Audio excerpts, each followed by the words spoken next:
Have you ever felt exhausted, not from work, not from family, not even from the endless to-do lists, but from something far more subtle and far heavier?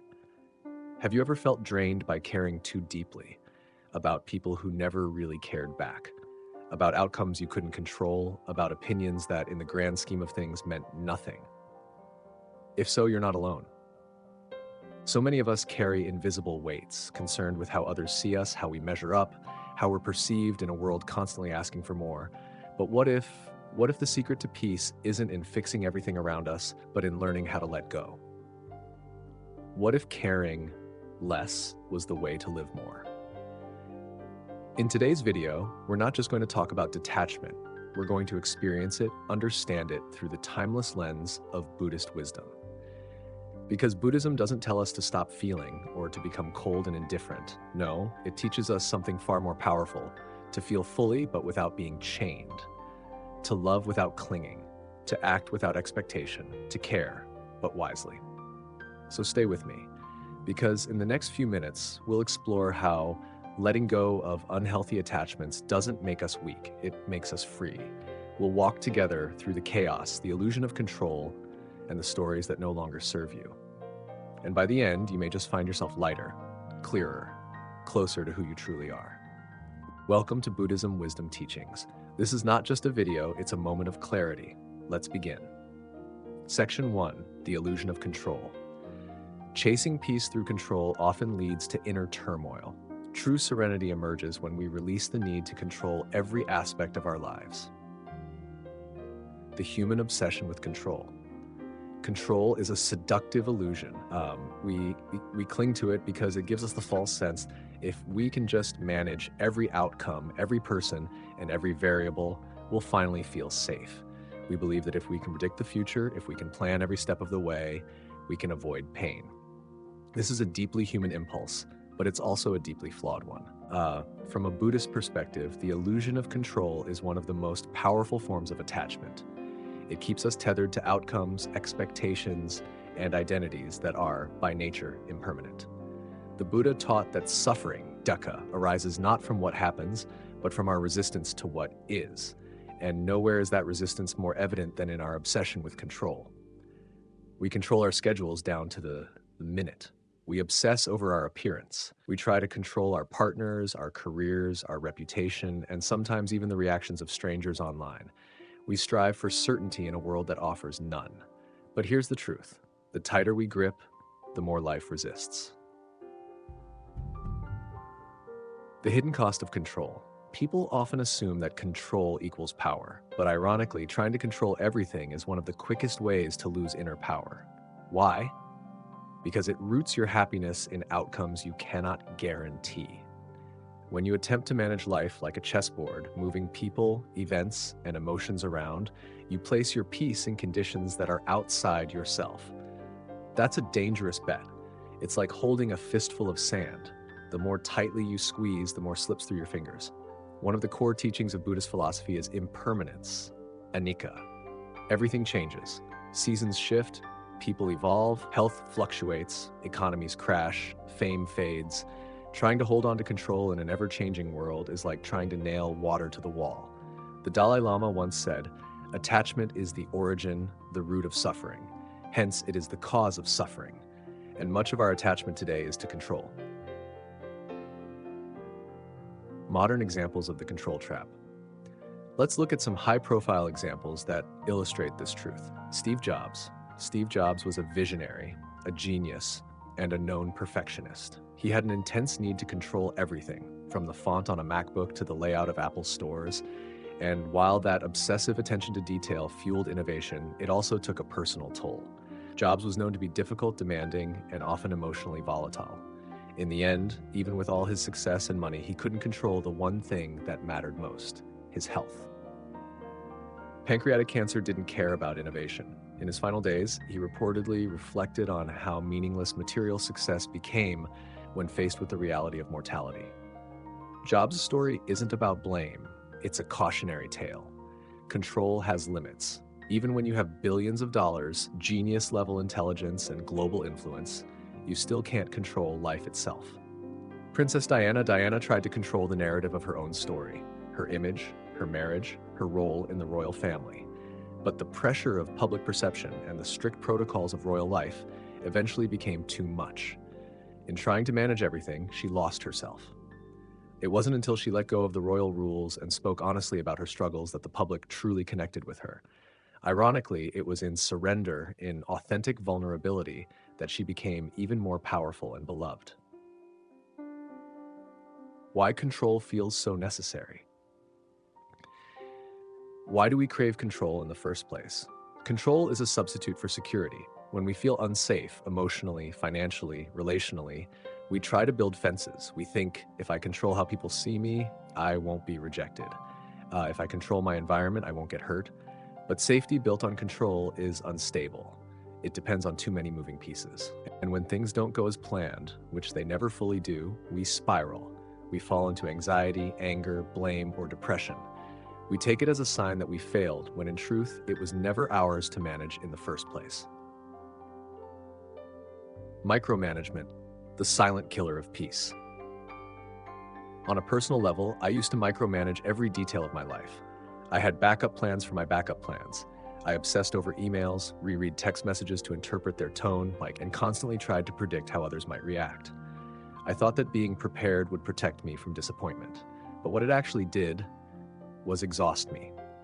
The turning point came during a meditation retreat where we were asked to observe the breath and nothing more. At first, I was frustrated. Just breathe? That's it? But as I sat, day after day, I realized life doesn't need my constant intervention. In stillness, I found something I never experienced in all my micromanaging: ease. Not because life got easier, but because I stopped trying to control what was never mine to begin with. The Buddhist alternative: surrender as strength. Let's be clear, letting go doesn't mean giving up. It's not passivity. It's not apathy. It's wisdom.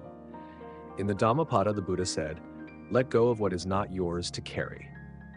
The practice of mindfulness trains us to recognize where our energy goes. When we observe the impulse to control, we can pause. We can ask, am I trying to fix something I don't control? Am I tying my peace to a specific outcome? What would happen if I simply let this be?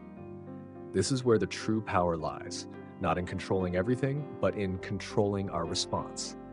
You might not be able to control the storm, but you can control whether you stand in the rain or step inside. Emotional control versus emotional intelligence.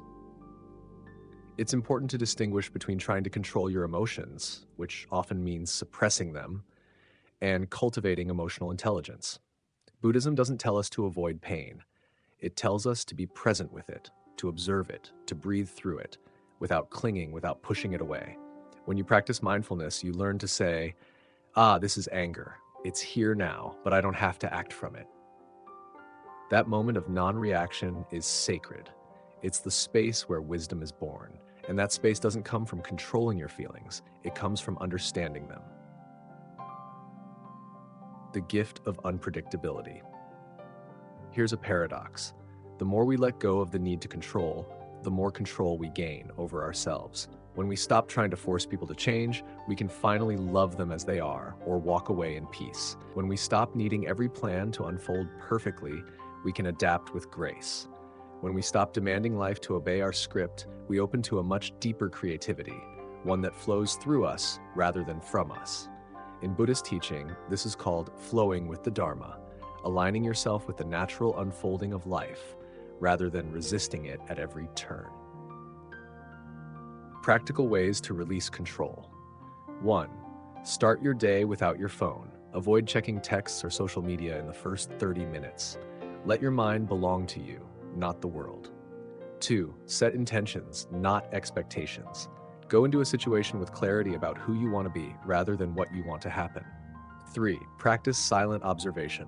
The next time someone says something triggering, pause. Just breathe. Watch the reaction rise and fall. Don't act on it. Just notice. 4. Journal what's out of your hands. Write a list of things you're trying to control. Then cross out the ones that are not truly yours. Breathe as you do it. It's symbolic and it's powerful. From illusion to liberation. The illusion of control is comforting, but it's just that, an illusion.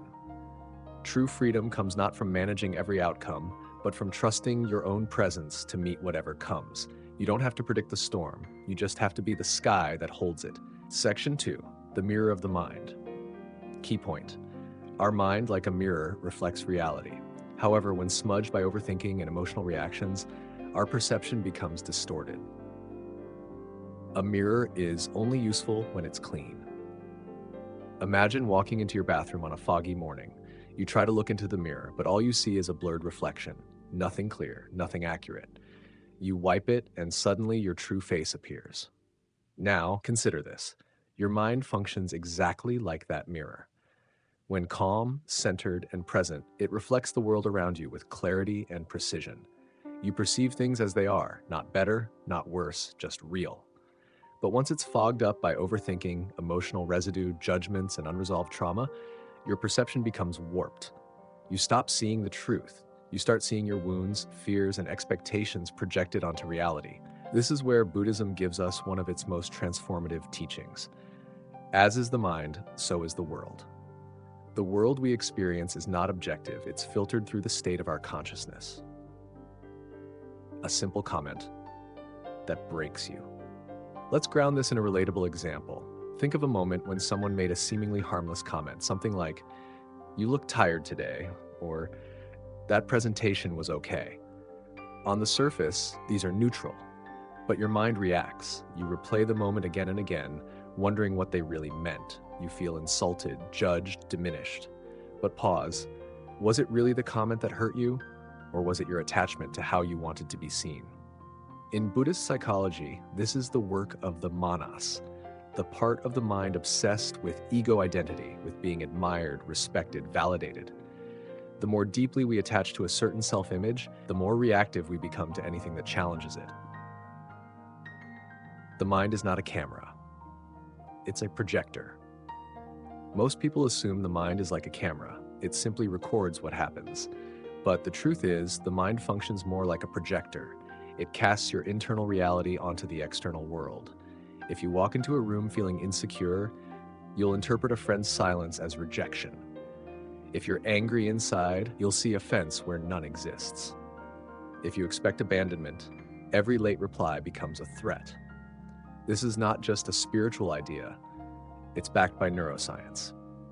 The brain has what's called confirmation bias, where it actively looks for information that supports your existing beliefs and ignores what doesn't. So if you believe you're not good enough, your mind will distort conversations, tone, and behavior to reinforce that story. That's why mindfulness isn't about changing the outside world, it's about cleaning the mirror. Because once the mind is clear, the world reflects that clarity. Famous lives, distorted mirrors on a global stage. Let's take this idea further by looking at a few well-known figures whose inner state colored the way they experienced the world. Howard Hughes. Hughes was a billionaire, aviator, film producer, and one of the most brilliant minds of his generation. But as his life progressed, his internal anxieties and obsessions distorted his perception of reality. He became deeply paranoid about germs, about betrayal, about the intentions of those around him. Was the world really conspiring against him? Or was his internal mirror too smudged to see clearly? Despite his wealth and status, his distorted mind turned the external world into a threat. It wasn't reality that tormented him. It was the mind's interpretation of it. Michael Jackson. One of the most iconic artists in history, Michael Jackson was worshipped across the globe, yet he lived a life of emotional pain, isolation, and identity confusion. Why? Because no matter how much love the world gave him, his internal mirror was clouded by early trauma, identity issues, and the inability to see himself clearly. His attempts to control his appearance, his persona, and his relationships weren't signs of vanity. They were efforts to fix a mirror that had been cracked since childhood. Why we overthink, the ego's defense mechanism. One of the most common ways the mirror becomes distorted is through overthinking. We analyze conversations, question motives, construct elaborate stories. But why? Because the ego is always looking for threats. It's not designed for peace, it's designed for protection. Every thought is an attempt to resolve a perceived problem, even when no problem exists. You might think, they didn't text me back, maybe they're mad at me. Or, I wasn't invited. What did I do wrong? These mental loops create chaos not because of reality, but because of how your ego responds to uncertainty. In Buddhism, this is referred to as dukkha, the suffering that arises from craving, aversion, and ignorance. Overthinking is often an expression of craving control, avoiding discomfort, and being ignorant of the truth that life is not personal. Cleaning the mirror, mindfulness, and non-attachments. So how do we clean the mirror? How do we begin to see clearly again? The Buddhist answer is mindfulness. But let's be clear, mindfulness is not simply thinking about your thoughts. It's observing without attachment. It's the art of watching thoughts rise and fall without reacting, without believing, without resisting. You are not the thoughts, you are the awareness behind them. This is the core insight of Vipassana meditation, one of the oldest forms of Buddhist practice. The idea is simple: observe what arises without labeling it good or bad and let it pass. Try this the next time you're triggered. 1. Pause. 2. Feel the body. Breathe. 3. Ask, is this real or is this a story I'm creating? 4. Let it be. Don't suppress it, don't feed it. Just let it move through you. This simple practice, done consistently, is how the mirror is cleaned, day by day, breath by breath. The mirror in relationships. Our relationships are perhaps the clearest mirror of all. When you find yourself reactive to someone, your partner, your parent, your coworker, ask, what are they reflecting back to me? Often, the things that irritate us most in others are the very things we've rejected or denied in ourselves. This is called shadow projection, a term made famous by psychologist Carl Jung. Buddhism speaks of this too, not in terms of shadow, but in terms of clinging to self. When we take everything personally, the mirror fogs up. Imagine a friend forgets to call you back. You immediately feel rejected, disrespected, unloved. But what if their actions had nothing to do with you? What if they were simply busy or going through something themselves? The clearer the mind, the more space you create for compassion, both for yourself and others. Distortion in modern life. Social media as the ultimate mirror. In today's digital world, we are constantly bombarded with reflections, not of ourselves, but of curated, filtered versions of others. Social media becomes a giant hall of mirrors, each one distorting reality. When you compare your behind the scenes to someone else's highlight reel, your internal mirror takes the hit. You begin to believe that you're not doing enough, not achieving enough, not becoming enough. This is why Buddhist teachers encourage sati, mindful awareness, in every action. Not scrolling mindlessly, not consuming unconsciously, but being present with what's real, right here. Your mirror can't reflect clearly if it's constantly absorbing everyone else's image. The wisdom of not reacting. The more you react, the more you smudge the mirror. The more you pause, reflect, and respond with presence, the clearer the mirror becomes. One of the most powerful teachings from the Buddha is this: you will not be punished for your anger. You will be punished by your anger. Anger, fear, jealousy, these emotions arise. That's natural. But when we believe them, act from them, or allow them to dictate our identity, we suffer. Clarity comes from stepping back and watching, from saying, anger is here, but I am not the anger. I am the sky. This is just a storm passing through. The mirror doesn't cling to the reflection. It simply reflects. And when the wind blows, it waits patiently for stillness to return. Daily practices to clean the mirror. Here are a few grounded ways to begin clearing your mental mirror. 10 minutes of silent sitting. No music, no phone. Just sit. Observe. Breathe. Journaling thoughts. Write down your most repeated thoughts. Then question them. Is this a fact or a belief? Name it to tame it technique. When a strong emotion arises, simply name it aloud. This is fear. This is jealousy. This reduces its power. Digital boundaries. Set intentional times for phone usage. Avoid consuming media first thing in the morning or before sleep. Compassion meditation. Visualize someone you love, someone you dislike, and yourself. Offer the same phrase. May you be happy. May you be free. Over time, these habits polish the mirror, not by force, but by consistent care. Final reflection. The world you see is the mind you carry. Here's a simple truth that most of us resist. You don't see things as they are. You see them as you are. When the mirror of the mind is dirty, even the most beautiful moment can look like a threat. But when it's clean, even pain can be seen as growth, loss as liberation, and chaos as the beginning of clarity. You don't need to control your thoughts. You need to witness them. You don't need to fix the world. You need to clean the mirror. The practice of Buddhism is not about escaping the world. It's about seeing it as it truly is. And the world, when seen through a clear mind, becomes sacred. Section 3, the power of non-reaction. The space between where transformation happens. In any given moment, something happens. A driver cuts you off, a colleague dismisses your idea in a meeting, a family member says something hurtful.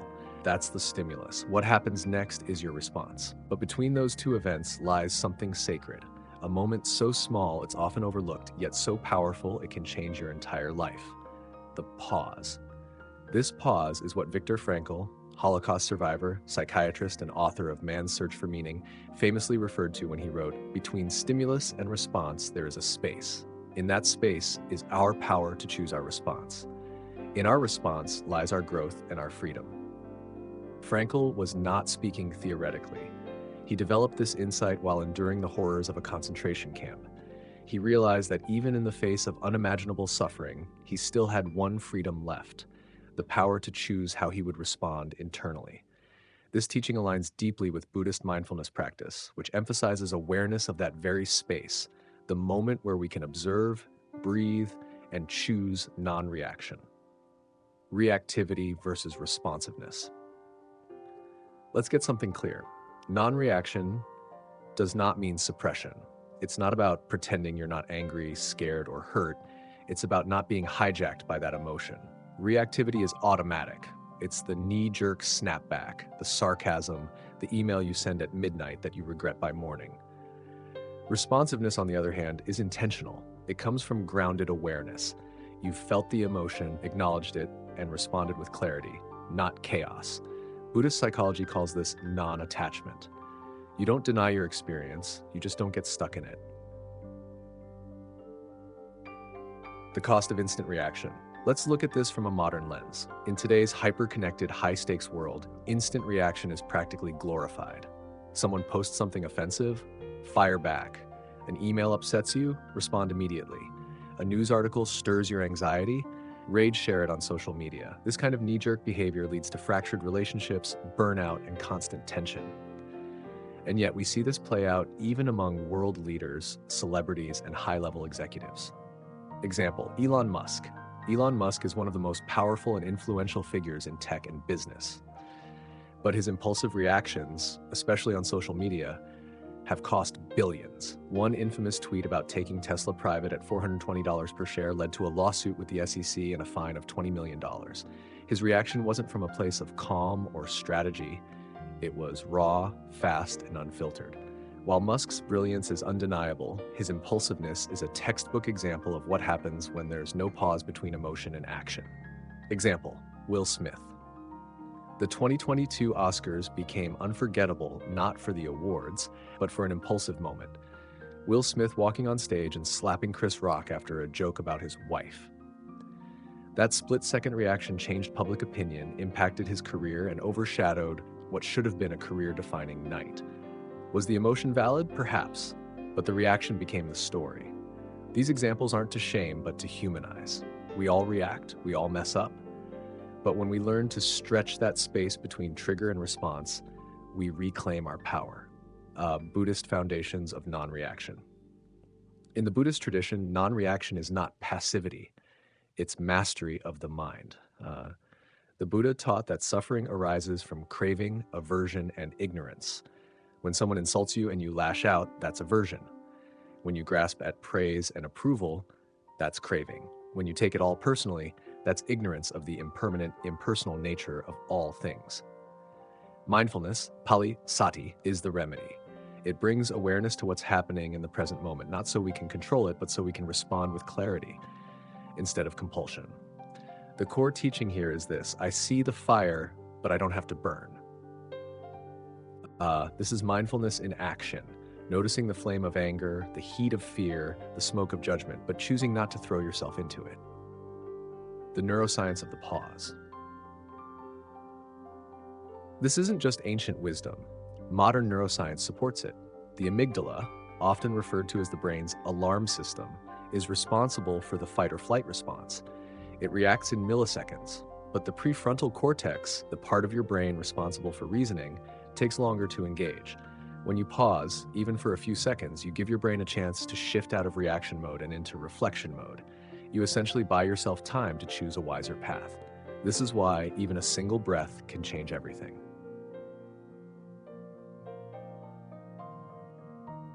Practical everyday applications. So how do we bring the power of non-reaction into everyday life? 1. In conflict, let's say your partner says something that triggers you. Instead of clapping back or storming off, try this. Pause. Breathe into the belly. Ask yourself, what's really going on here? Choose to respond instead of react. Often you'll realize it wasn't about what they said, but what you thought it meant. Bubber 2.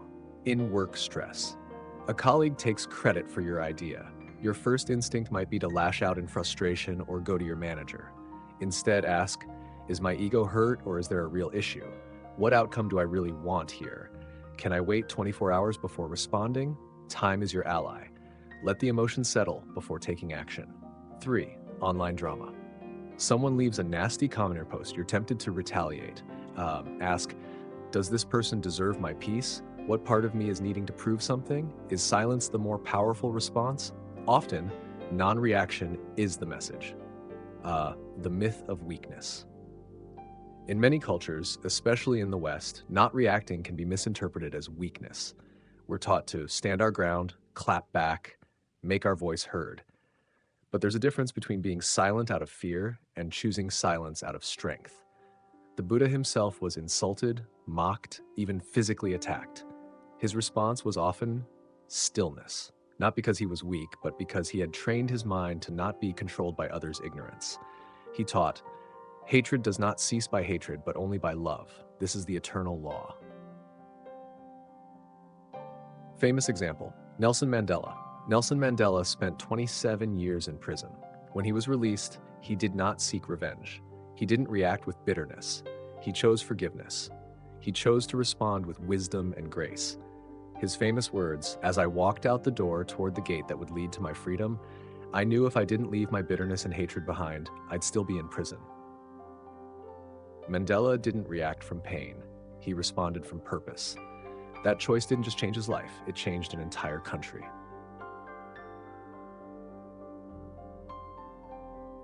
When you're triggered, do this. Here's a simple process that encapsulates this section's teachings, the 4 R's of non-reaction.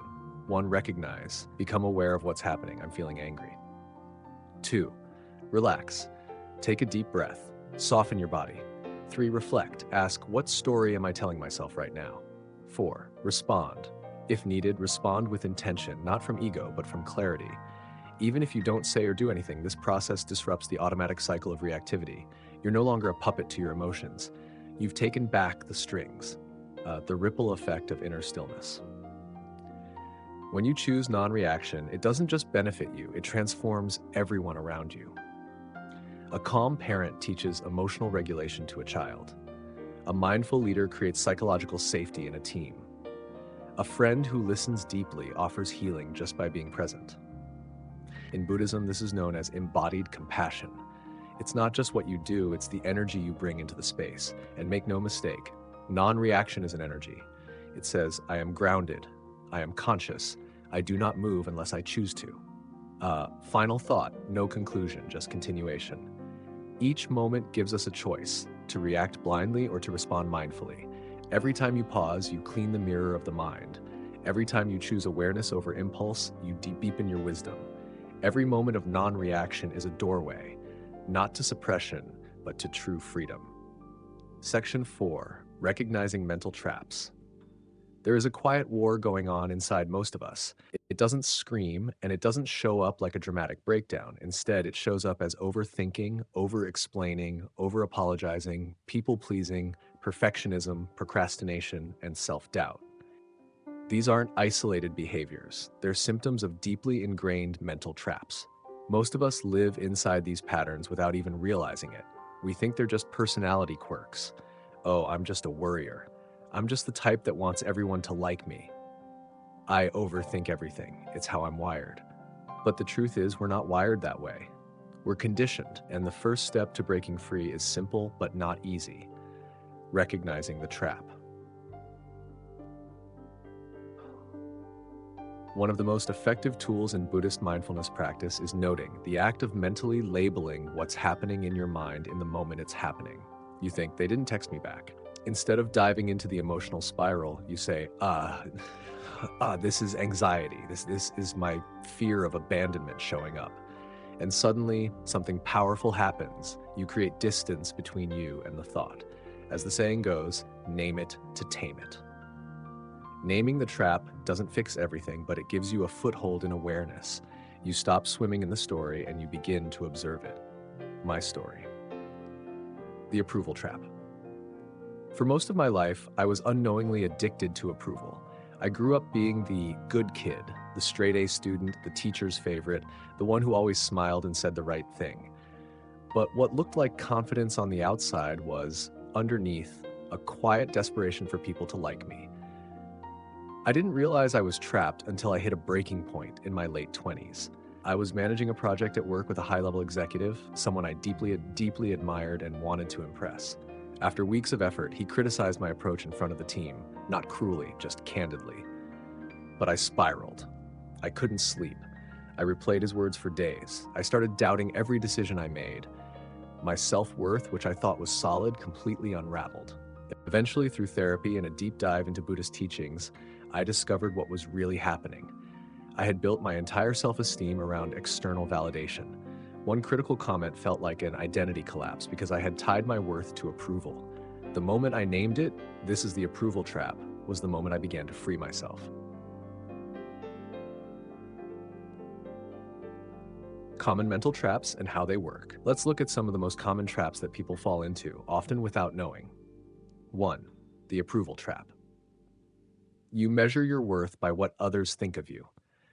You rehearse conversations in your head. You struggle to say no. You're afraid of disappointing people. Why it's dangerous: you hand over control of your peace to people who are often just projecting their own issues. Buddhist insight: your value is intrinsic, not situational. Seeking approval is a form of attachment to identity, which leads to suffering.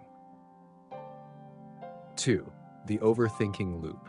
You replay situations over and over. What did they mean by that? Did I say the wrong thing? Should I have acted differently?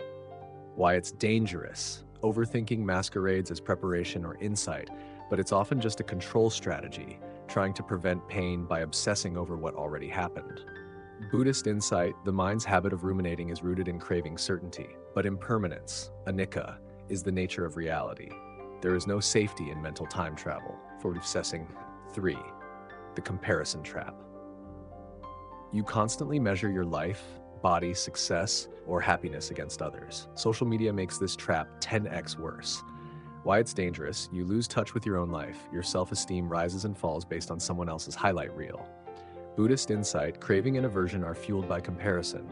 Recognizing the self as fluid and not fixed can help dissolve the illusion of better than, or worse than, Fonosh store. Order 4. The perfectionism trap. You set unrealistic standards and beat yourself up for not meeting them. Your inner critic is never satisfied. Why it's dangerous: you delay action. You avoid vulnerability. You live in a state of chronic dissatisfaction. Buddhist insight: perfectionism is attachment to an idealized self-image. Real peace comes not from doing everything flawlessly, but from being fully present with what is. 5. The guilt complex. You feel bad for setting boundaries, resting, saying no, or prioritizing yourself. Why it's dangerous: you end up depleted, resentful, and disconnected from your own needs. Buddhist insight: compassion includes yourself. Feeling guilty for honoring your limits is like feeling guilty for needing sleep. What mental traps actually do to you. These traps aren't just emotional patterns, they create physiological stress. Overthinking activates the sympathetic nervous system, your fight or flight response. Chronic comparison increases cortisol. Constantly seeking approval can dysregulate your sense of identity, making you more vulnerable to depression and anxiety. You're not just losing peace, you're losing your center. And here's the kicker: most of these patterns were formed to protect you. The approval trap may have helped you survive a critical parent. The perfectionism may have gotten you praise. The overthinking may have helped you avoid punishment. But what protected you then is now imprisoning you. The role of mindfulness. In Buddhist meditation, particularly Vipassana, the practice is to watch the mind, not fix it. When a thought comes up, you don't fight it. You don't indulge it. You label it, then let it pass. This is craving. This is fear. This is the comparing mind. This is judgment. Each time you name a mental pattern, you take a step out of the trap. You realize this thought is not you. It's just a program running. One of my teachers once said, you can't silence the mind, but you can stop listening to its lies. That hit me. Real change requires repetition. Identifying the trap once isn't enough. These patterns have neural grooves in the brain, years, sometimes decades of reinforcement, which means the work is daily. Some days I catch the approval trap in real time, other days it takes hours, and sometimes I miss it completely and only see it when I reflect back. That's okay. The practice is not about perfection, it's about returning, again and again. Just like breath meditation, when the mind wanders, you don't get mad. You gently bring it back. Same here. An exercise you can try right now. Take a blank piece of paper and write across the top, my top 3 mental traps. Sit quietly for 5 minutes and just observe your thoughts. Notice patterns. Then name the top 3 that show up most often. Examples might be, I'm not doing enough. What if they think I'm wrong? I should have said something else. After identifying them, write this sentence below each one. This is not the truth. This is a mental habit I can observe and release. Do this once a week. Over time, you'll start catching these patterns in real time. How this shift changed my relationships. Once I began naming my traps, my relationships transformed. I used to read too much into texts. Why didn't they use an emoji? Are they mad? I'd stew for hours. Now I see it. Oh, this is my fear of disconnection. I breathe. I stop reacting. I stop assuming. I used to hate criticism. Now when feedback comes, I say, this is my ego feeling exposed. Can I hear this with open ears anyway? I used to feel bad saying no. Now I remind myself, this is the guilt trap. It's okay to rest. It's okay to have boundaries. This doesn't mean I never fall in. I do. But I get out faster. I stay conscious longer. And that's everything. To recognize is to reclaim. The deepest irony is that these mental traps don't block your peace. They just hide it. Underneath the loops and stories and fears is a mind that's always known stillness. A self that isn't performative, anxious, or lost. Recognizing these patterns isn't just intellectual, it's spiritual. It's the moment you begin to wake up, not just in meditation, but in your daily life. And when you wake up, even just for a second, you realize you were never really trapped, you were just asleep. Section 5, Minimalism of the Mind. Do less, but better. You are not tired because you've done too much. You are tired because too much of what you're doing doesn't matter. We live in an era that celebrates busyness like a badge of honor. We fill our calendars with back-to-back meetings, our phones with notifications, and our lives with so many obligations that we mistake motion for meaning. Somewhere along the line, we equated productivity with purpose, and we began confusing being busy with being valuable. But here's a hard truth. Doing more doesn't mean living better. In fact, more often than not, it means living distracted, disconnected, and depleted. Buddhist philosophy invites us to look deeper.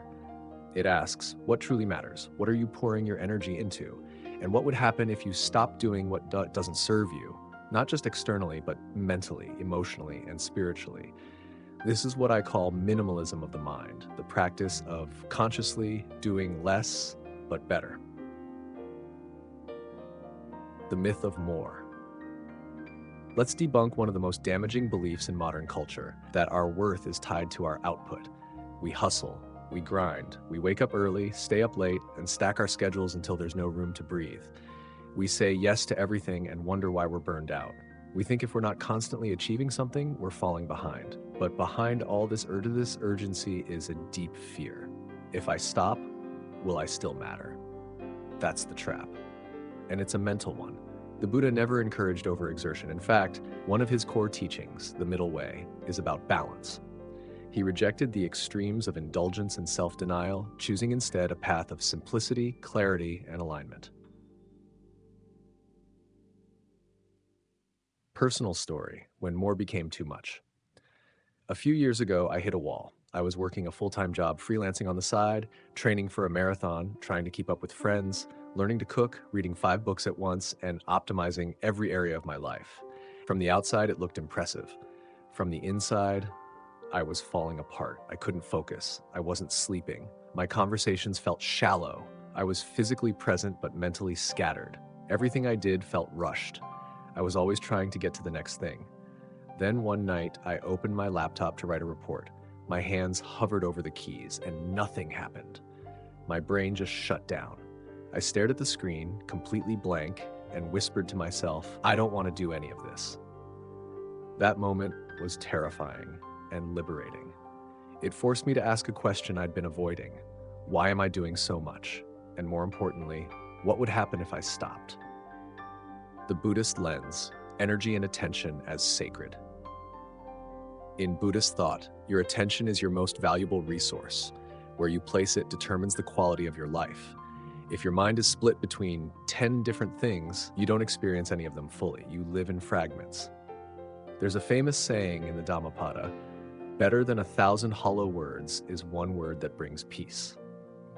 In other words, depth matters more than volume.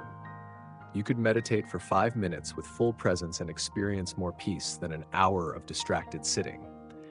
You could have one deep, present conversation that nourishes you more than a whole night of small talk. Doing less doesn't mean you're failing. It means you're choosing intention over obligation. Minimalism isn't laziness, it's discernment. In our hyperachievement culture, doing less can be misinterpreted as being lazy, unmotivated, or checked out. But that's a misunderstanding. Minimalism of the mind is not about avoiding responsibility. It's about being radically honest about what's worth your life force. Ask yourself, do I really need to say yes to this project? Is this conversation aligned with my values? Am I chasing this goal because it's mine or because I think it should be mine? Every yes costs you something: time, energy, presence. If you say yes to too many things that don't matter, you won't have anything left for the ones that do. The Essential 3 practice. Here's a tool I use now, every day. I call it the Essential 3. Each morning, before I open my email or check social media, I write down, what are the 3 things that actually matter today? 1 emotional, 1 practical, 1 spiritual. For example, emotional, call my sister and be fully present. Practical, finish the proposal with clarity. Spiritual, sit in stillness for 15 minutes. That's it. Not 10 things, not 20, just 3. It's not that I don't do other things during the day, but if everything else falls away and I've done those 3 things well and mindfully, I feel fulfilled, grounded, whole. Mental clutter is the new overload. Minimalism of the mind isn't just about your or schedule. It's about your inner landscape. How many tabs are open in your brain right now? Unfinished conversations, imaginary arguments, to-do lists, what-if scenarios, loops of worry. This kind of mental clutter is exhausting. The Buddhist practice of right mindfulness teaches us to gently return to the present moment again and again, not to fix everything, but to become aware of what's occupying our headspace.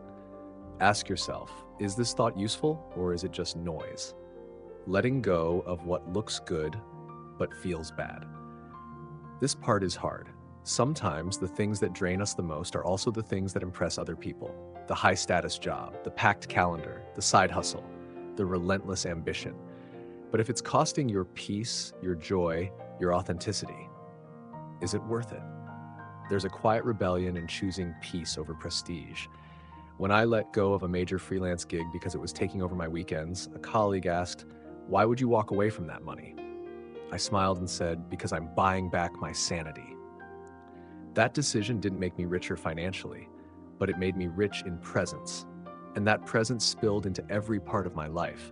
My relationships deepened, my creativity returned, and for the first time in years, I felt alive. Doing less makes you better at what matters. Here's what no one tells you. When you stop spreading yourself thin, you actually get better at what you care about. You become a more present parent, a more focused professional, a more available friend, a more compassionate human being. When the noise drops, your signal sharpens. I used to multitask constantly. I'd eat while emailing, talk while scrolling, exercise while texting. But none of those things were quality experiences. They were diluted. Now I do one thing at a time, fully, slowly, with attention. And guess what? The results are better. But more importantly, the experience is better. Rest is not a reward, it's a requirement. One of the most radical shifts minimalism of the mind requires is the belief that rest is productive. Not scrolling, not zoning out, real rest, doing nothing, letting your brain and body breathe. In Buddhist monastic traditions, rest is embedded into the daily rhythm. Walking meditation, silent meals, midday breaks, because monks understand that a calm mind sees clearly and clarity leads to wisdom. Rest isn't what you do after the work is done. It's what allows the work to be done well. Signs you're doing too much. Sometimes the signs are subtle. Here are a few I've learned to watch for. You're constantly tired, even after sleeping. You feel resentful about things you used to enjoy. You forget why you started in the first place. You're always rushing, even when there's no need. You feel guilty when you're not being productive. These aren't just annoyances, they're symptoms. They're your inner world telling you, slow down, do less, go deeper. What would simplicity look like? Take a moment and visualize this. You wake up slowly, you have space to breathe, you focus on what matters, you give yourself permission to ignore the rest, you move through the day with clarity and presence, you say no without guilt, you rest without shame. That's not laziness, that's spiritual alignment. And it's available, not by chasing more, but by choosing less. Section 6, letting go of inner drama. Much of our suffering stems from the stories we tell ourselves. Buddhist teaching. By observing our thoughts without attachment, we can prevent unnecessary suffering. If you've ever had a day ruined by something that happened entirely in your head, welcome to being human. One comment, one look, one delayed text, one email with a period instead of an emoji, and suddenly your mind creates a full-blown movie script out of it. You replay scenes. You imagine motives. You write and rewrite narratives until your chest tightens and your mood darkens. That's not life hurting you. That's your mind's story about life hurting you. In Buddhism, this is the heart of suffering. Not what happens, but what we think it means. Most of our pain doesn't come from events themselves. It comes from the internal commentary that follows. The dramatic interpretations, the assumptions, the emotional spirals. If you want to suffer less, you don't need to control people, outcomes, or even circumstances. You need to learn how to observe your mind without believing everything it says. How the inner drama starts. Let's break down how inner drama is created. Something neutral happens. Say a friend doesn't reply to your message. That's the stimulus. Then your brain fills in the blanks. They're mad at me. I must have said something wrong. They're ignoring me on purpose. They don't care. What actually happened? They didn't reply. That's it. Everything else is a projection, a mental movie. And the worst part? We believe it. We feel the emotions as if it's already true. In Buddhist terms, this is clinging to thought. We grasp onto stories not because they're true, but because they feel familiar, even when they hurt. Personal story. The silent spiral. Several years ago, I had a close friend who suddenly stopped reaching out. No fights, no drama, just distance. I noticed the silence, and my mind filled in the rest. He must be upset about what I said last week. Maybe I wasn't supportive enough during his hard time. He's done with me. He's replacing me. The story played on a loop. I felt anxious, hurt, abandoned, even though I had zero confirmation of any of it. For days, I was emotionally underwater, acting out the script in my mind. Eventually, I reached out. His response? Hey, I've just been dealing with some family stuff. Nothing personal at all. Sorry for being MIA. That's when it hit me. I wasn't suffering because my friend ghosted me. I was suffering because I believed a story my mind invented. That's when I began to study this pattern more deeply. I started practicing detachment from thoughts, not by resisting them, but by watching them, naming them, and letting them pass like clouds in the sky. Thoughts are not facts. This is one of the most powerful realizations you can have. Your thoughts are not facts. They're just mental events, temporary, conditioned, often irrational. They're influenced by your past experiences, fears, hopes, and unconscious beliefs. Just because a thought feels true doesn't mean it is true. This is echoed in Buddhist mindfulness practice. Thoughts come and go. You are not the thought. You are the awareness that notices it. Imagine if you treated every passing cloud as permanent. You'd panic every time the sky changed. But you don't, because you know clouds move. So do thoughts. When you stop trying to control them, when you stop attaching to them, you experience freedom. That mirrors this Buddhist insight. The Dharma triangle, a Western mirror. There's a psychological model known as the Dharma triangle, developed by Stephen Karpman, that mirrors this Buddhist insight. It includes 3 roles. 1, victim, poor me. 2, rescuer, let me fix this. 3, persecutor, this is your fault. Most inner drama rotates between these roles. 1 minute, you're the victim. Why does this always happen to me? Then the rescuer, maybe I can fix how they see me. Then the persecutor, they're so selfish. We play all 3 roles in our minds, often within minutes, and we wonder why we're emotionally exhausted. Letting go of inner drama means stepping off the triangle altogether.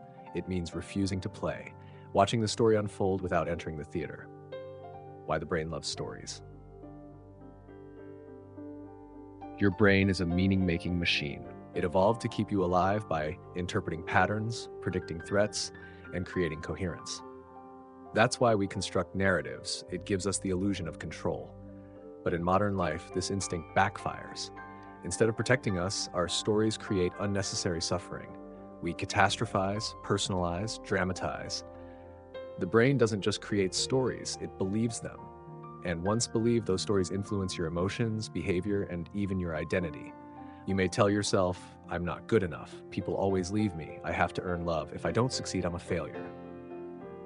These aren't facts. They're recycled mental narratives, often picked up in childhood, reinforced by society, and carried into adulthood without question. How to let go of the drama, practically. Letting go doesn't mean suppressing, it means seeing clearly. Here's how. 1. Name the thought pattern. The first step is awareness. When a dramatic story arises, label it, this is the rejection story. This is my old abandonment loop. This is fear pretending to be logic. Naming it weakens its power. You step into observer mode instead of actor mode. 2. Ask, is this useful? Instead of asking, is this true? Try, is this helpful? Is this story serving me right now? Even if the thought might be true, if it's not helping you respond with clarity or compassion, let it go. Use your senses 3. Shift to the present. Inner drama thrives in the past and future. It rarely exists in the now. Use your senses to ground yourself. Feel your feet. Notice your breath. Touch something textured. Listen for the nearest sound. Come back to the moment where drama cannot survive. 4. Write it down, then burn it. This is one of my go-to practices. When I feel overwhelmed by a mental story, I write it out completely unfiltered. I don't censor myself. I let the victim, the villain, the pain, all of it pour out. Then I take the paper, rip it up, and toss it in the trash, or burn it safely. This isn't superstition, it's symbolic release, a way to remind my nervous system that the story doesn't own me. 5. Replace drama with compassion. One of the fastest ways to cut through inner narratives is to wish yourself well. Literally say, may I be safe, may I let go, may I return to peace. Then extend it to the person you're obsessing about. May they be free. May they find peace. May we both be released. Drama can't survive when compassion enters the room. Inner drama in relationships. Our most intense stories usually involve people, especially those closest to us. We interpret texts, we analyze tone, we assume motives, and more often than not, we're wrong. In one relationship, I spent weeks obsessing over a weird vibe. I convinced myself they were mad, losing interest, or hiding something. My stomach was in knots. Eventually, I asked directly. The answer? Oh, I've just been really anxious about work and shutting down emotionally. It has nothing to do with you. Once again, the drama was internal. The suffering was optional, but I had chosen it by believing the unexamined story. The role of meditation. Meditation isn't about having no thoughts, it's about seeing thoughts as thoughts. When you sit, observe your mind like a movie screen. Watch the stories roll in: regrets, fears, fantasies, judgments. Don't fight them, don't feed them, just watch. You'll notice the more you observe without reacting, the faster they pass, like clouds, like waves, like passing traffic. This is what Buddhists call equanimity, a calm abiding in the middle of mental chaos. There's always a gap between stimulus and response, between thought and reaction. There is always a gap, even if it's just a second. That's your moment of power. If you miss it, you fall into the story. If you catch it, you get to choose differently. That gap is where transformation lives. Section 7, Embracing Emotional Openness. True strength lies in vulnerability and staying open, even in pain. Allowing myself to feel fully has led to deeper connections and healing. The cultural lie of staying strong. We've all been taught, in one way or another, that strength means keeping it together. That when life gets hard, you suck it up, push through. Don't let them see you cry. From childhood, boys are told not to be too sensitive, and girls are often labeled emotional when they show too much. In many Western cultures, stoicism is equated with strength. Vulnerability is often misunderstood as weakness. But Buddhism and emotional wisdom in general tells a different story. In Buddhist teachings, true strength isn't found in building walls. It's found in taking them down, especially when it's hard. To feel without flinching, to hurt without shutting down, to stay present with our pain rather than running from it. That is real power. When life hurts, our first instinct is to protect. Emotionally, this means closing down. We tighten, we numb, we distract, we isolate, we armor up because somewhere deep inside, we believe we can't handle what we feel, but what we resist persists. What we push away lodges deeper inside us. We think we're saving ourselves from pain, but what we're actually doing is delaying the healing that comes from moving through the emotion, not around it. Personal story. The time I didn't want to feel. A few years ago, I went through a breakup that knocked the wind out of me. It wasn't explosive or dramatic, it was quiet, mutually respectful, but it hurt more than I expected. And because it wasn't messy, I felt like I didn't deserve to grieve. So I buried it. I stayed busy. I told myself I was fine. I filled my calendar, pushed my feelings aside, tried to intellectualize it. This is for the best. It wasn't meant to be. But underneath that mental script, I was aching. The hurt didn't go anywhere. It just lived in my body, showing up as fatigue, restlessness, and a kind of flat sadness that numbed everything else. Months later, I finally broke down during a meditation retreat. I sat in silence for hours until the grief surfaced like a wave I could no longer hold back. I cried harder than I had in years, not out of despair, but out of release. It wasn't until I let myself feel everything, raw, exposed, and without filter, that I began to actually heal. That's when I truly understood. Numbing protects you from pain, but it also robs you of joy. Why emotional openness feels scary. Emotional openness makes us feel exposed. When we open up, especially in a world that rewards control, we risk being judged, misunderstood, or hurt again. That fear is real, but the greater risk is what happens if we don't open. We start to live behind masks. We disconnect from our own experience. We miss out on intimacy, both with ourselves and others. Brené Brown, a renowned researcher and storyteller, famously said, "Vulnerability is the birthplace of love, belonging, joy, courage, empathy, and creativity." In Buddhism, we see this too. Emotional openness is part of compassionate presence. To be open is to be alive.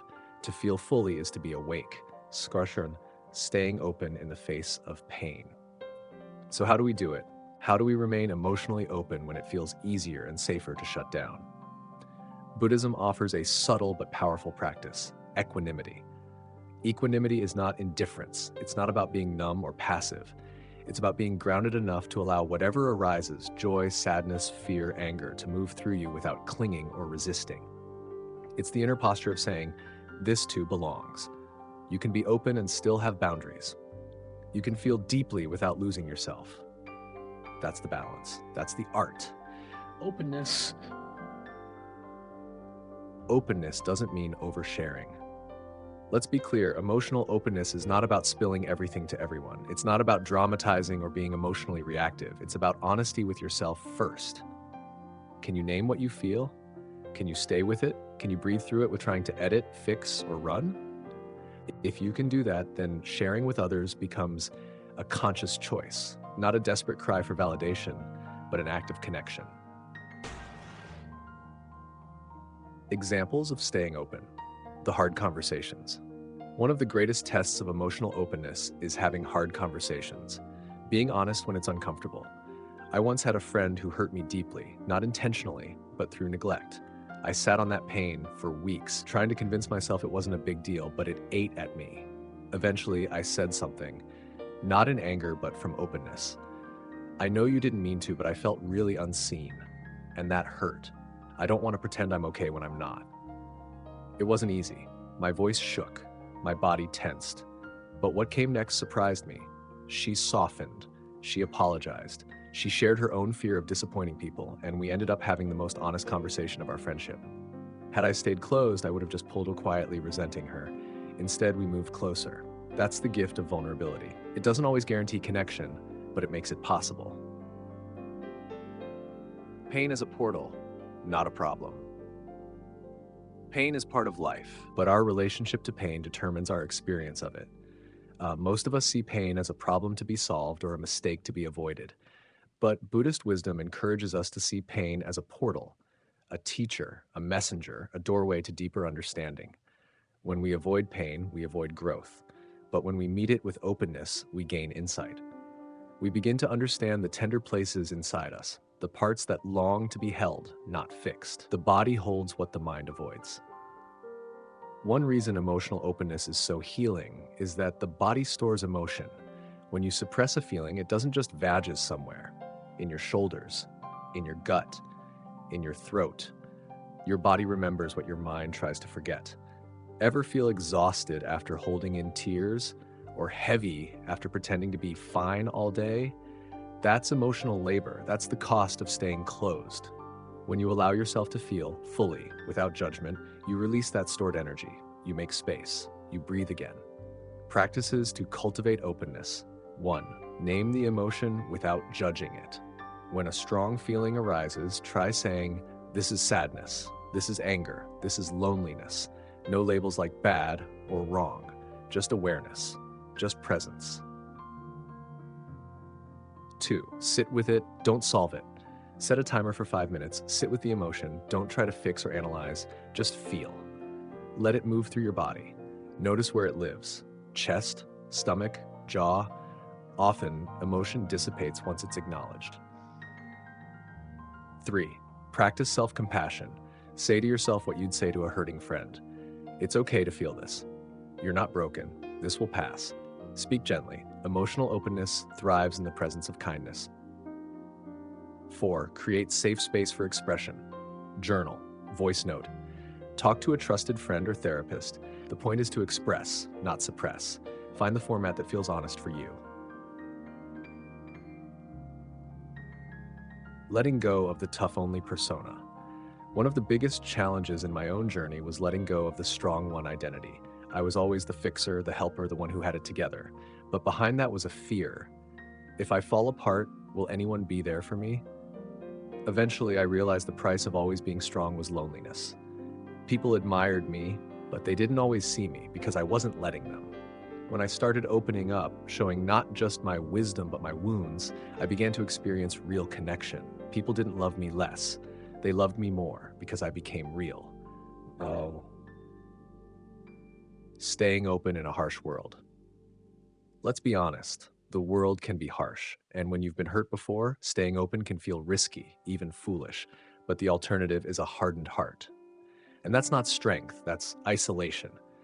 You don't have to open all at once. You can open slowly, wisely, in safe places. But don't give up on your softness. Don't confuse self-protection with self-abandonment. The world needs more people who feel deeply, who show up with their whole selves, who are brave enough to say, "I'm hurting, I'm human, I'm still here." That's strength. Section 8, cutting the rope of expectations. Expectations often tether us to disappointment. Releasing them brings freedom. Letting go of how I thought things should be opened doors to unexpected joys. The invisible rope around our happiness. Expectations are like invisible ropes. We tie them to people, outcomes, timelines, and even ourselves. We expect the friend to call back. We expect the job to fulfill us. We expect the relationship to last. We expect ourselves to be further ahead by now. And when life doesn't unfold according to those expectations, the rope tightens. It pulls at our joy. It yanks on our peace. And we end up feeling disappointed, angry, confused, even betrayed. Not because reality failed us, but because it didn't match the story we wrote in our heads. In Buddhism, this is understood as a form of attachment, grasping onto how things should be instead of accepting how they are. The story I was attached to. Let me share something personal. A few years ago, I started a passion project with the hope of turning it into a full-time career. I poured myself into it, late nights, weekends, skipping vacations. I had this crystal clear vision. Within 1 year, I'd be independent, thriving, fulfilled. I believed I'd finally arrive, but life had other plans. The growth was slower than expected. Some opportunities fell through. I compared myself to others who were making it faster. And instead of celebrating the small wins, I spiraled into frustration. This isn't how it's supposed to go. I did everything right. Why isn't it working? Maybe I'm just not good enough. One morning after a particularly discouraging email, I sat on the floor and just let myself cry. Not out of failure, but exhaustion. I was tired of gripping so hard to a version of life that wasn't happening. Then I heard a quiet voice in my mind, not mystical, just truthful. What if this is not wrong? What if it's just different? That thought shifted everything. Slowly, I began to release my grip. I stopped forcing timelines. I let go of the fantasy. I returned to the why of what I was doing. Not the results, but the meaning. And you know what? In that space, new ideas emerged. Unexpected collaborations happened. Joy returned. The moment I cut the rope of expectation, I found my freedom again. The Buddhist lens, desire versus expectation. In Buddhist psychology, desire and expectation are not the same thing. Desire is natural. Wanting connection, progress, health, happiness, that's part of being human. Expectation, however, is desire with rigidity. It's wanting something and insisting it must look a certain way, happen a certain time, be delivered in a specific package. Desire becomes suffering when we attach to it. This is the essence of the Four Noble Truths. 1. Life contains suffering. 2. Suffering is caused by attachment, including to expectations. 3. There is a way to end suffering. 4. That way is through mindful awareness and letting go.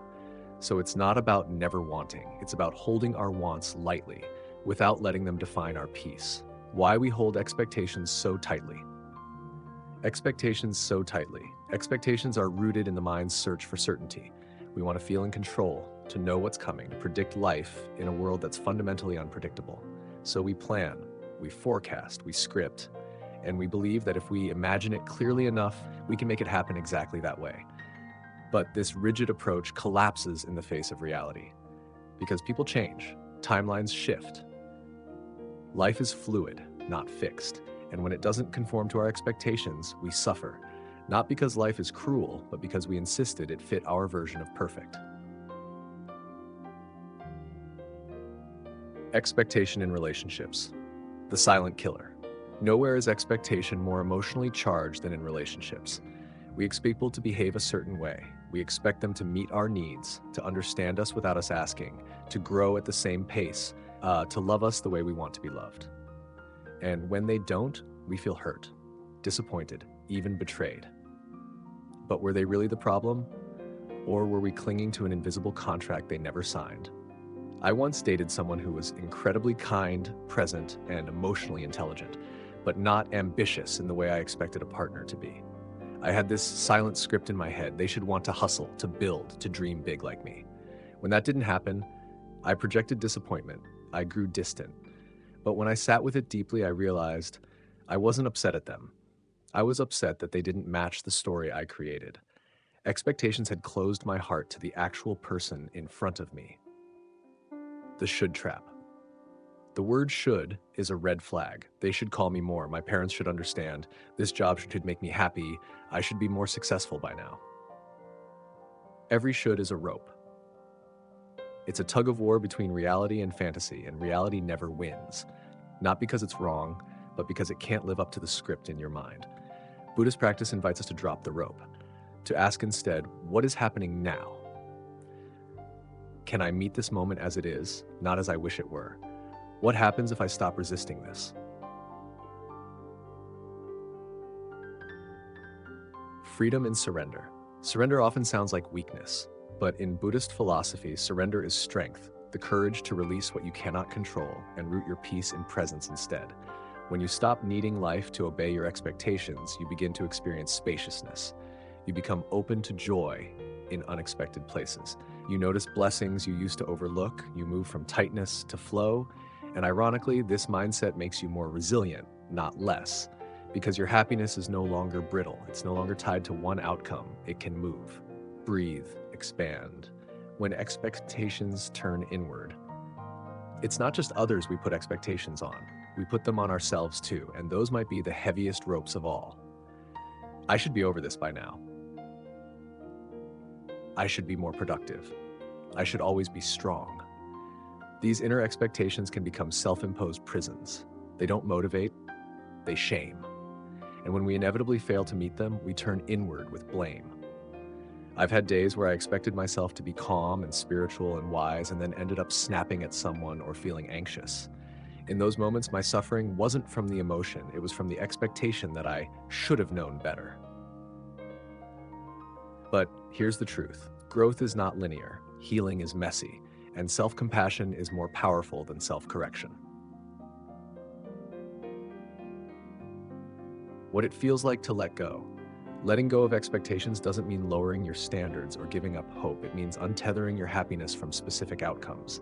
It feels like breathing again, walking lighter, finding joy in moments you didn't plan, responding to life with curiosity instead of control.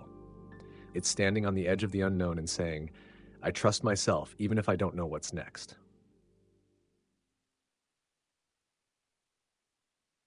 Practical practices for letting go of expectations. 1. Mask yourself throughout the day. Ask yourself through reacting to what's happening or to what I expected to happen. Am I judging this moment or meeting it? This helps create awareness of subtle expectations shaping your reactions. 2. Journaling prompt. Write this at the top of a page. Right now, I'm holding on to the expectation that, let it flow. Be honest. Then ask, is this helping me? Can I release this and open to something new? 3. Reframe the disappointment. Next time something doesn't go as planned, say, this isn't what I expected, but maybe there's something here for me anyway. Train your mind to look for the opportunity, not just the gap. 4. Compassionate self-talk. When you fall short of your own expectations, try, I'm doing my best. This doesn't define me. Growth isn't always visible. Be the voice you wish someone else would offer you. What opens when you let go? When I let go of the expectation that my life had to unfold in a straight line, I began to say yes to things I used to ignore. Spontaneous road trips, friendships I didn't plan for, creative paths I never imagined. Letting go made me more available to life itself. It made me more present in my relationships, more flexible in my work, and more peaceful in my heart. It didn't make life perfect, but it made it real. And real is where joy lives. Section 9, Authentic Living. Living authentically means shedding societal scripts and embracing our true selves. When I stopped performing for others, I discovered a profound inner peace. The masks we wear without knowing.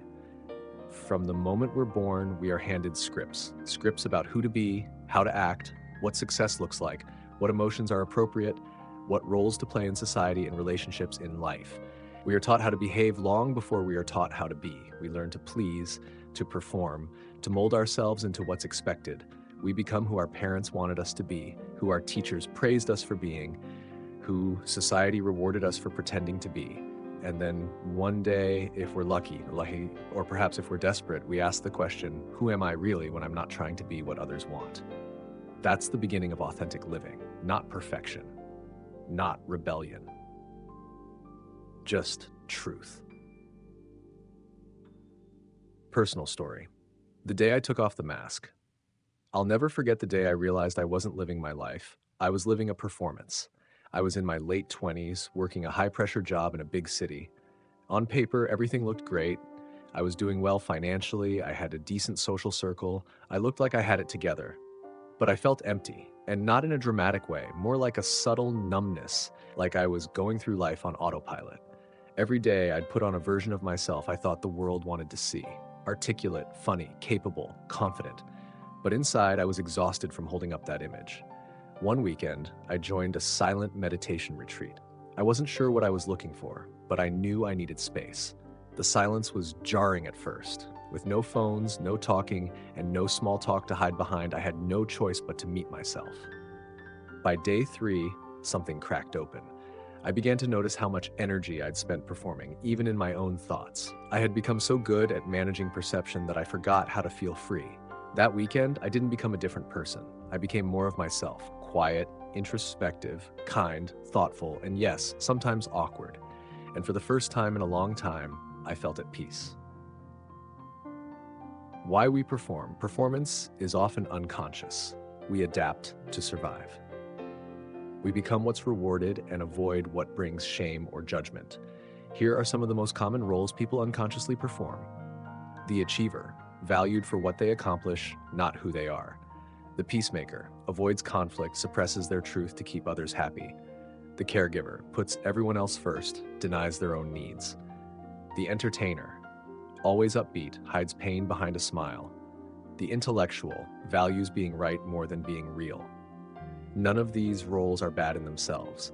The problem is when we become trapped in them and forget there's a deeper self underneath.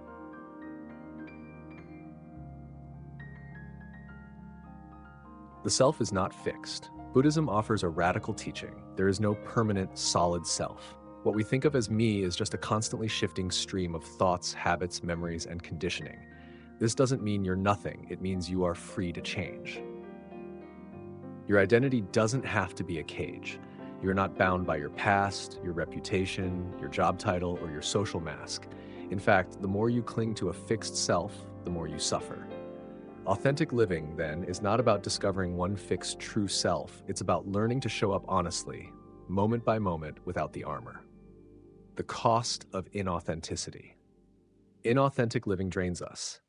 It looks like saying yes when you want to say no, laughing at jokes you don't find funny, pursuing goals that aren't yours, hiding your emotions to seem strong, being surrounded by people who like the version of you that isn't real.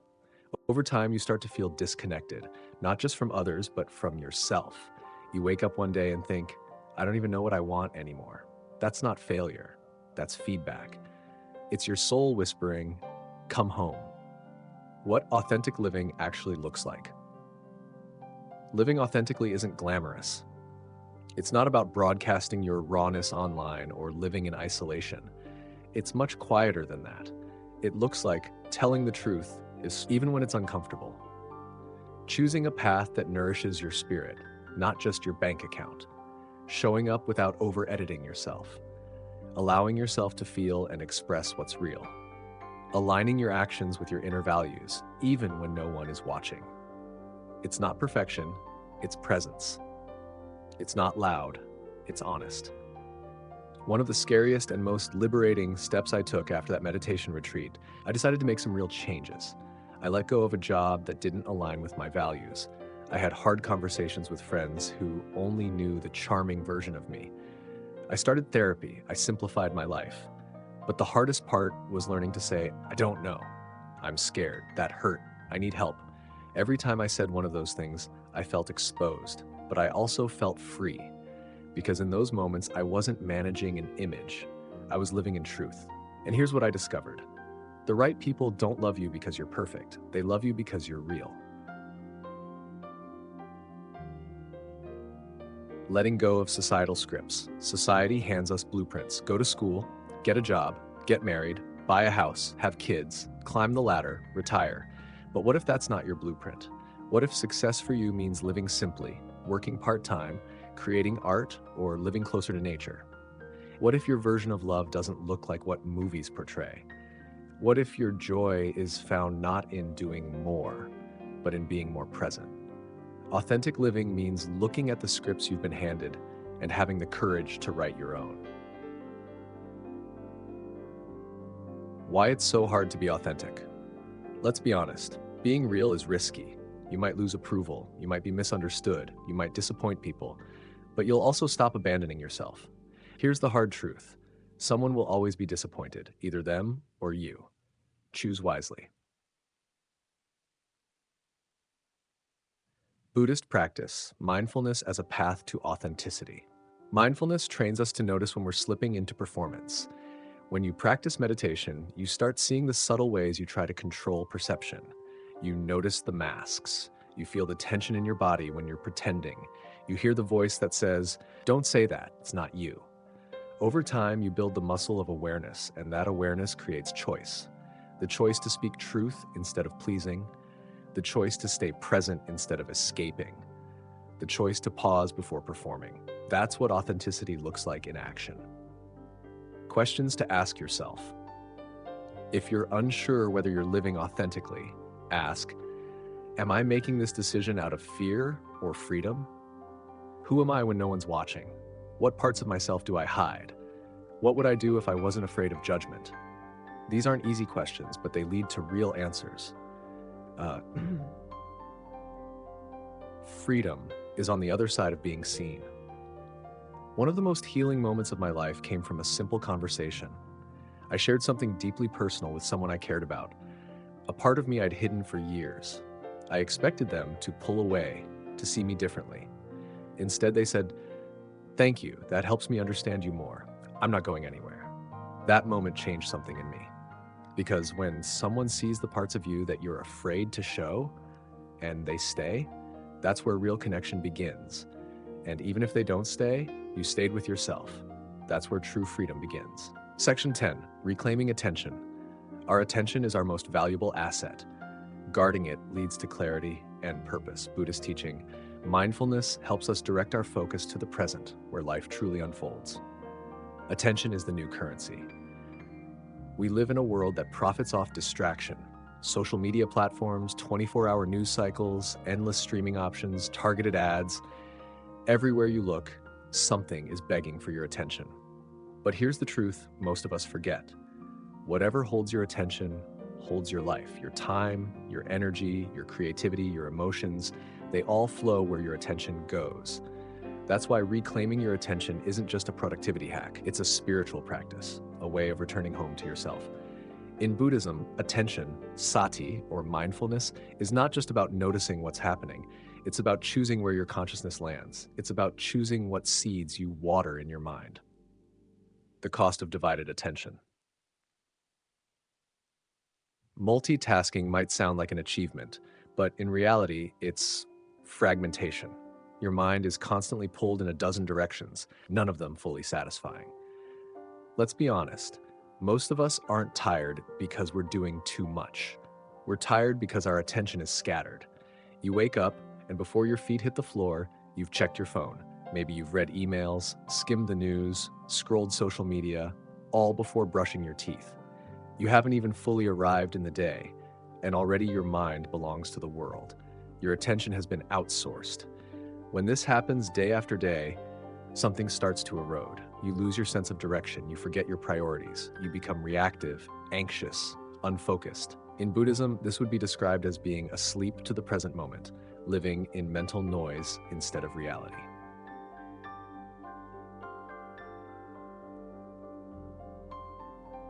Losing my focus, losing myself. There was a season in my life when I felt chronically overwhelmed. I couldn't seem to concentrate, no matter how hard I tried. I'd sit down to write, and 5 minutes later, I'd be checking emails. I'd be in a conversation, but only half listening.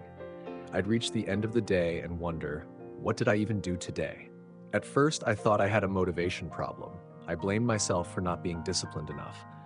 But through journaling and honest reflection, I realized something deeper. I didn't have a motivation issue. I had an attention leakage issue. I was giving pieces of myself away all day long. One notification, one news headline, one pointless scroll at a time. I wasn't living my life. I was reacting to content that had nothing to do with my purpose. So I made a radical shift. I turned off all notifications. I uninstalled most social media apps. I started leaving my phone in another room for hours.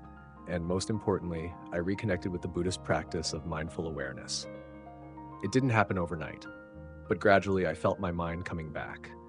I could focus again, think deeply, listen fully, and most importantly, I felt present. Your attention shapes your reality. Here's something worth repeating. What you pay attention to, you become. If you spend hours doom scrolling, your mind will reflect fear and scarcity. If you surround yourself with drama, your inner world becomes reactive. If you obsess over what others think, you lose access to your own voice. But if you place your attention on presence, purpose, and peace, you begin to embody those qualities. You build a reality based on intention, not impulse. In the Satipatthana Sutta, the Buddha outlines mindfulness of body, feelings, mind, and mental objects. This isn't just about awareness, it's about anchoring your attention to what is real and here, not imagined and far away. Hijacked by the modern world, we now live in an attention economy. Every click, every view, every second you spend online is being monetized. That means billions of dollars are spent to capture and hijack your attention through outrage, clickbait, infinite scrolling, and algorithms designed to exploit your psychology. This isn't to say technology is evil. It's a tool. But like any tool, if you don't use it mindfully, it ends up using you. Think about it. How many times have you opened your phone for one thing and ended up doing 10 other things? How often do you start your day reactively, pulled by notifications instead of grounded intention? When was the last time you fully listened to someone without your mind wandering? We've become so used to distraction, we've normalized it, but just because it's common doesn't mean it's healthy. Reclaiming attention is reclaiming agency. To reclaim your attention is to reclaim your power. It's a way of saying, I decide what matters. I decide what enters my consciousness. I choose what to nourish. And once you take your attention back, your life starts to change in tangible ways. Your work becomes deeper. Your relationships become richer. Your emotions become clearer. Your stress begins to drop, not because life is easier, but because you are present. Buddhist monk Thich Nhat Hanh once said, "The most precious gift we can offer others is our presence. When mindfulness embraces those we love, they will bloom like flowers." That presence begins with attention, training the mind. Training the mind, attention as a muscle. The mind is like a wild monkey, constantly jumping from thought to thought, distracted by anything shiny or loud. But just like the body, the mind can be trained. Attention is a muscle, not a fixed trait. Each time you bring your focus back, whether during meditation, a conversation, or a simple walk, you strengthen your capacity to stay here. Every time you resist the urge to check your phone, you reclaim a little more agency. In Buddhism, this is not about suppressing the mind. It's about training it gently through repeated return. It's the art of noticing. I've wandered, and now I return. That's the whole practice. One of the most powerful changes I made during my period of mental fog, I started a simple daily ritual that changed everything. I created a 30-minute window each morning. No phone, no input, no distractions. Just me, my journal, and my breath. Some days I meditated, other days I just sat. Sometimes I wrote down one question: where do I want my attention to go today? That small practice realigned my entire day. I stopped starting with other people's agendas. I began with my own inner compass. Now, even when life gets chaotic, that morning moment is my anchor. It's the reminder that this life is mine, and I get to choose how to meet it. Signs you're losing control of your attention. You constantly feel busy but can't recall what you actually did. You reach for your phone reflexively, even when you're not expecting anything. You find it hard to be present in conversations. You multitask so often that single tasking feels boring. You feel mentally drained, even if your body isn't tired. These aren't character flaws. They're signs that your attention is being hijacked. And the cure isn't guilt, it's mindfulness. 4 practical ways to reclaim attention. 1.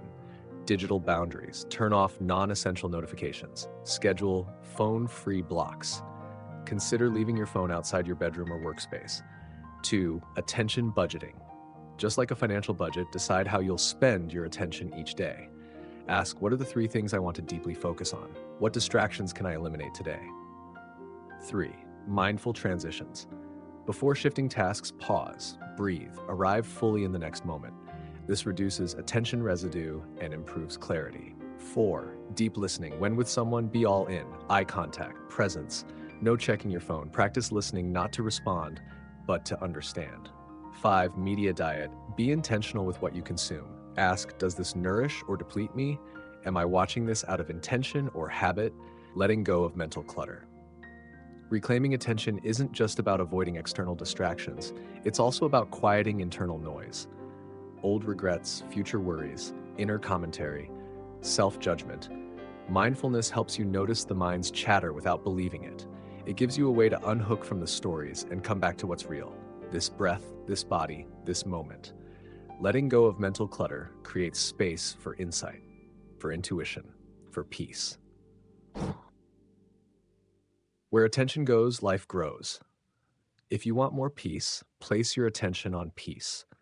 If you want more joy, notice the small joys. If you want more clarity, practice simplicity. You don't need to change your entire life. You just need to change your attention. Because life is not what happens around you.